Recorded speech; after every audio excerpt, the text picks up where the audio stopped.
ये जो अतीक और अशरफ मारे गए, ये तो उस समय न्यायिक हिरासत में थे, न्यायिक पूछताछ में थे।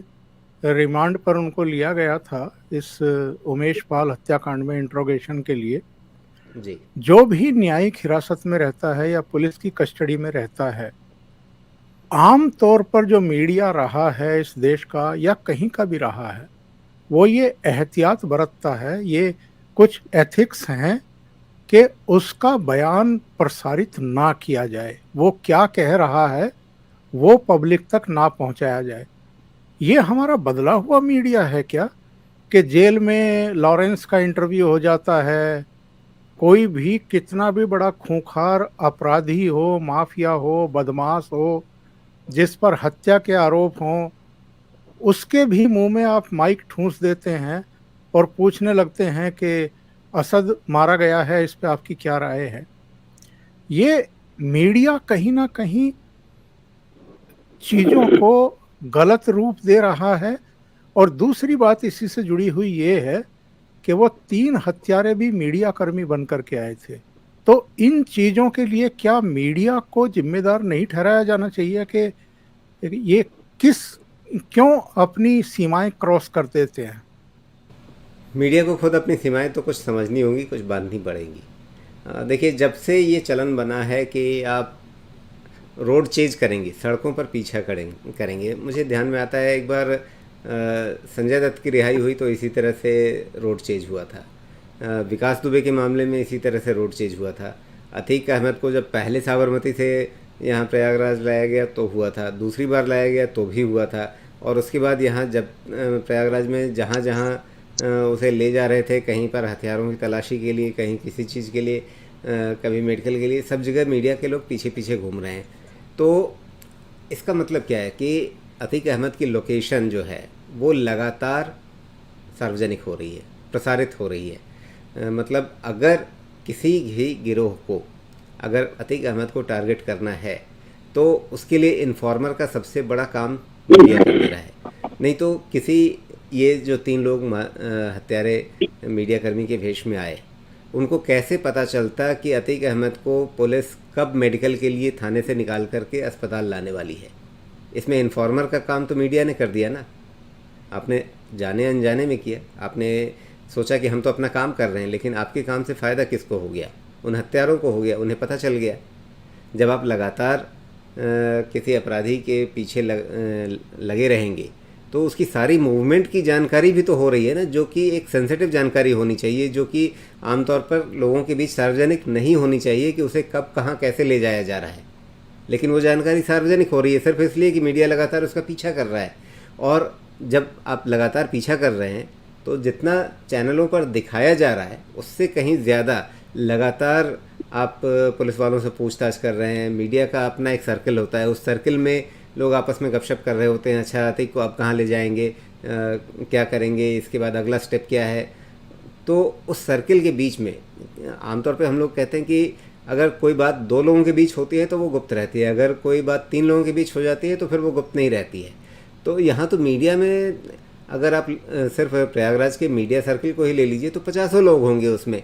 उन सब के बीच अगर ये बात फैल रही है कि अतीक अहमद का मूवमेंट कब से कब, कहाँ से कहाँ होना है, तो इसका मतलब है कि उसमें लीकेज के आपके पास सारे संभावनाएं खुल जाती हैं कि आपको किसी को भी अगर पता लगाना हो कि अच्छा अतीक को कब कहाँ ले जाएंगे, कैसे ले जाएंगे, कितने लोग रहेंगे। उन्हें लगातार लाइव रिपोर्टिंग मिल रही है कि अच्छा अभी इसके साथ 3 गाड़ियाँ चल रही हैं या इसके साथ 5 गाड़ियाँ चल रही हैं, उसमें किस तरह की फ़ोर्स है। ये सारी, मतलब आप ये सोचिए कि अगर किसी भी राइवल गैंग को, अतीक अहमद को अगर टारगेट करना था तो उसे हर तरह की वो इन्फॉर्मेशन उपलब्ध हो रही थी जो उसे चाहिए थी। तो इसमें फिर गलती किसकी है? तो मीडिया को कहीं पर अपने आप को संयमित तो करना पड़ेगा, और इसके लिए मुझे नहीं लगता कि सरकार कुछ करे या अदालतें कुछ करे। मीडिया को खुद समझना पड़ेगा कि बहुत चर्चा इस बात की नहीं हुई है, लेकिन जो मीडिया में काफ़ी जिम्मेदार समझदार लोग हैं उन्हें खुद अपने स्तर पर इस बात को समझना पड़ेगा कि ये टीआरपी के लिए सड़कों पर पीछा पीछी का खेल जो है ना, ये ख़तरनाक है किसी हद तक। इसी तरह की बात हुई थी जब मुंबई पर आतंकवादी हमला हुआ था, और वहाँ भी हमने ये देखा था कि पाकिस्तान में बैठे हैंडलर्स जो हैं वो भारतीय टेलीविज़न चैनलों को देख करके अपने आतंकवादियों को निर्देश दे रहे थे कि अच्छा अब बाहर से इस तरह की फोर्स मूवमेंट हो रही है, इस तरह से सैनिक आ रहे हैं, ट्रुप्स आ रहे हैं, कमांडो आ रहे हैं, उनको निर्देश दिया जा रहा था। तो आप लाइव दिखा रहे हैं जनता को सूचित करने के लिए, लेकिन आपको ये भी समझना पड़ेगा, कहीं जिम्मेदारी से सोचना पड़ेगा कि उस सूचना का इस्तेमाल कहाँ और किस तरीके से हो सकता है। कहीं ऐसा तो नहीं कि जो अवांछित लोग हैं वो आपकी सूचनाओं का इस्तेमाल कर ले, दुश्मन देश कर ले, आतंकवादी कर ले, कोई अपराधी गिरोह कर ले, ये सारी संभावनाएं खुल जाती हैं ना। तो आपको ये सोचना पड़ेगा कि कौन सी सूचना जो है वो अब सिर्फ खबर के रूप में दी जा सकती है और कौन सी सूचना ऐसी है जो इस हद तक सेंसिटिव है कि उसे अभी नहीं जाना चाहिए, उसमें कहीं कुछ रुकना चाहिए। ये बात सोचने की ज़रूरत है। दूसरी बात आपने पूछी थी कि क्या पुलिस हिरासत में यदि किसी व्यक्ति की हत्या हो जाती है तो फिर क्या इसमें जिम्मेदारी नहीं बनती? निश्चित रूप से बनती है, और ये सरकार की और पुलिस प्रशासन की एक बड़ी विफलता है।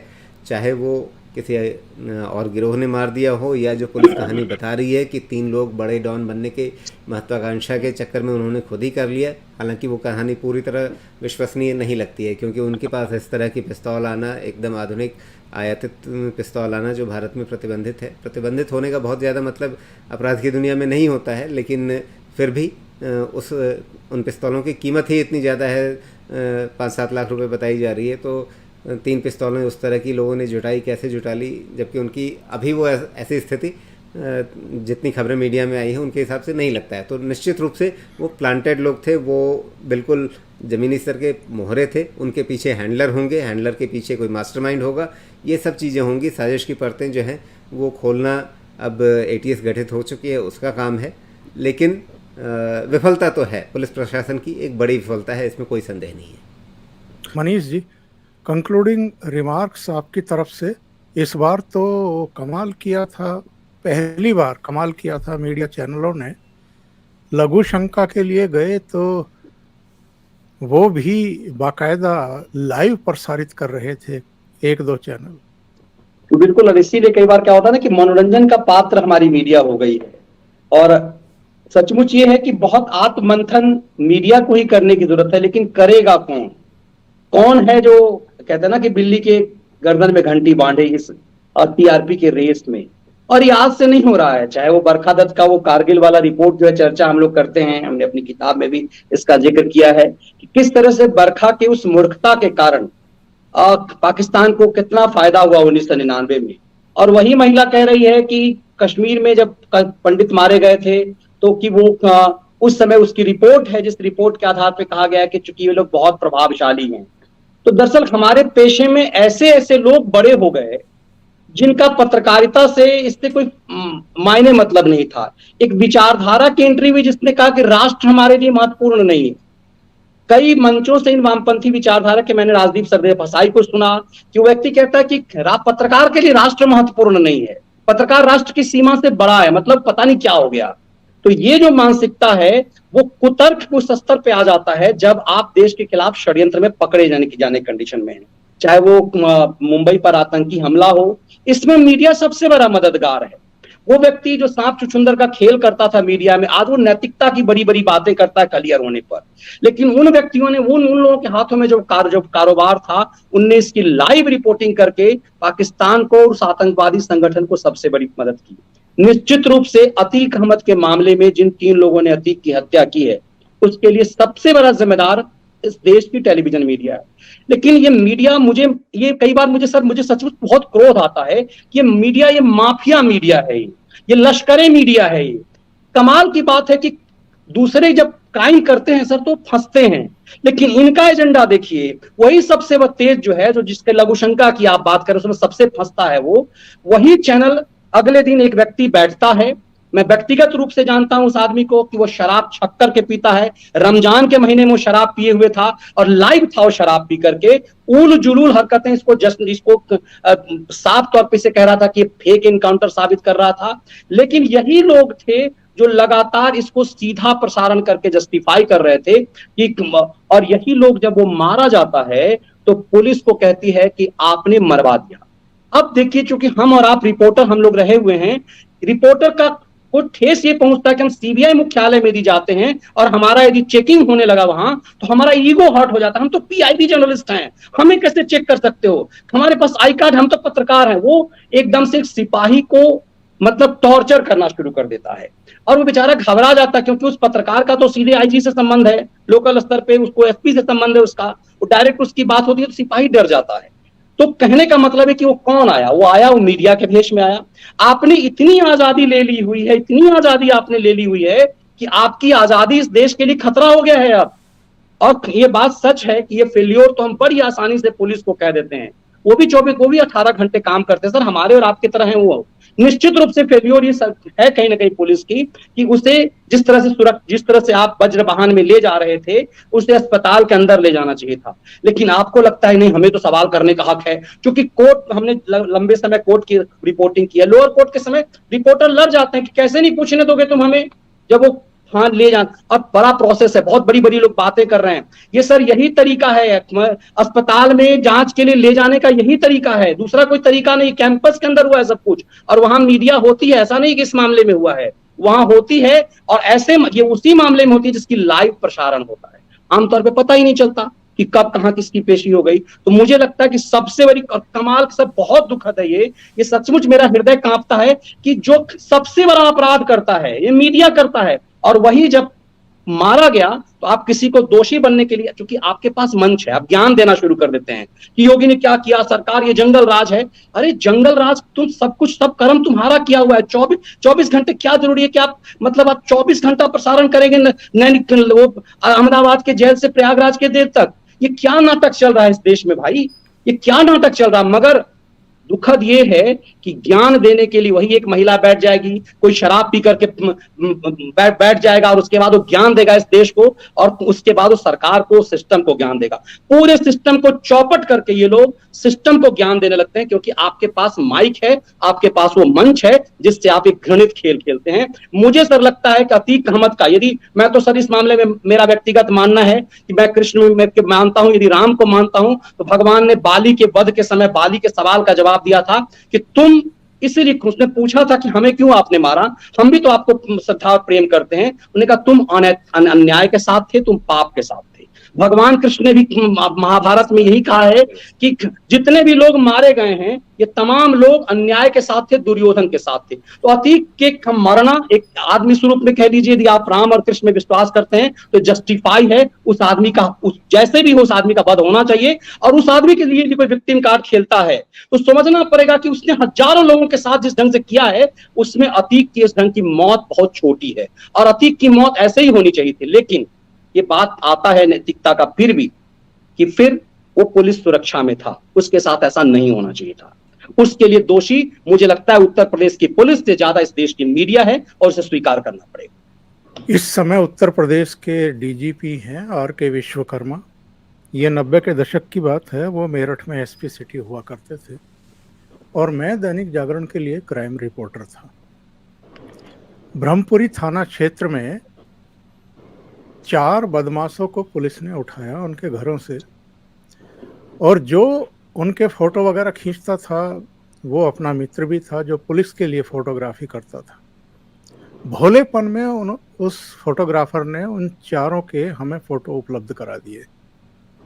पुलिस को 3 की गिरफ्तारी दिखानी थी, चौथे को अपनी हिरासत में ही रखना था ताकि कुछ इंट्रोगेशन करके उस गिरोह के बारे में और डिटेल जानकारी ले सकें। यानी 24 घंटे के भीतर उसको कोर्ट में पेश नहीं करना चाहती थी। आर.के. विश्वकर्मा को पता लग गया कि ओमकार चौधरी के पास 4 के फोटो हैं, और आर.के. विश्वकर्मा का मेरे पास फ़ोन आया कि चौधरी साहब, एक इनमें ऐसा लड़का है जिसकी हम गिरफ्तारी नहीं दिखा रहे हैं, उसका फ़ोटो आप हमें वापस कर दीजिए। और मैंने वो फ़ोटो वापस किया। जी, ये एथिक्स होते हैं प्रेस के। बिल्कुल सर। तो ये सारे एथिक्स आज धूल और मिट्टी में मिल चुके हैं। बिल्कुल बिल्कुल अनैतिकता की पराकाष्ठा है एकदम। और अतीक जो मारा गया है, मैं 100% श्योर हूँ कि ये मीडिया कर्मी बन करके आए और इन्होंने उसको मारा है। तो ये मीडिया कर्मियों के ऊपर भी ब्लेम आना चाहिए। बिल्कुल आना चाहिए सर। आपकी वजह से ये हुआ है, क्योंकि वो हिरासत बिल्कुल में सर। था, पुलिस कस्टडी में था। आपको कोई हक नहीं बनता कि आप उसकी बाइट वहां जाकर। सर मनीष एक ठाकुर इसमें जी। एक जोड़ देना चाहता हूं, देखिए एक फिल्म है पेज जी। 3, जब आप सिनेमा हॉल में देखे होंगे, इसमें एक सीन है सर कि गुंडे को पुलिस ले जाती है जीप में, जैसे इसे लेकर के आ रही थी, और उसके बाद वो जीप से उसकी हथकड़ी खोल देता है और धक्का मार देती है पुलिस, वो गिर जाता है, उसके बाद पुलिस उसको गोली मार देती है, एनकाउंटर होता है। पीछे उस फिल्म का नायक जो है वो क्राइम रिपोर्टर बुलेट से मोटरसाइकिल से आ रहा होता है, वो पुलिस वाले से कहता है एक एक सीन दिखाऊंगा, पुलिस घबरा जाती है, फिर वो कहता है लेकिन ये हिस्सा काट लूंगा। मतलब जो पुलिस ने जो उसे छोड़ा है, सिनेमा हॉल में ताली बजने लगता है, लेकिन इसका मतलब क्या है कि आम जनता ऐसी ही पत्रकारिता चाहती है सर। सिनेमा हॉल में ताली तब बजता है, उस पेज 3 की फिल्म मुझे याद आती है, इसका मतलब है कि पब्लिक इस देश की इसमें माफियाओं के गुंडे का समापन ऐसे ही चाहती है सर। यही कारण है बिल्कुल। कि एनकाउंटर सबको पता है सर विकास, तो हम और आप जानते हैं कि हमने दिल्ली में दर्जनों एनकाउंटर का देखा है। मेरे कई ऐसे सीनियर क्राइम रिपोर्टर थे जिनको एनकाउंटर से पहले पता, आप तो संपादक रहे हैं सर, आपको तो इसके बहुत पश्चिमी उत्तर प्रदेश में आप रहे हुए हैं, आपको तो इसके खासे अनुभव होंगे। कई रिपोर्टर को तो पहले पता चल जाता था। आज एक स्वर्गीय हो चुके रिपोर्टर, वो तो कुख्यात थे, विख्यात थे इस मामले में, एक अखबार के रिपोर्टर को पहले पता होता था इनकाउंटर होना है। तो ये चीजें हैं, लेकिन आज तक उस रिपोर्टर ने कभी इस तरह से छापा नहीं है। नैतिकता कुछ एथिक्स है और उसका पालन होना चाहिए। मुझे लगता है कि इस मामले में एक जर्नलिस्ट के रूप में हम सबकी जिम्मेदारी है और उसको उस जिम्मेदारी को फुलफिल करना चाहिए सर।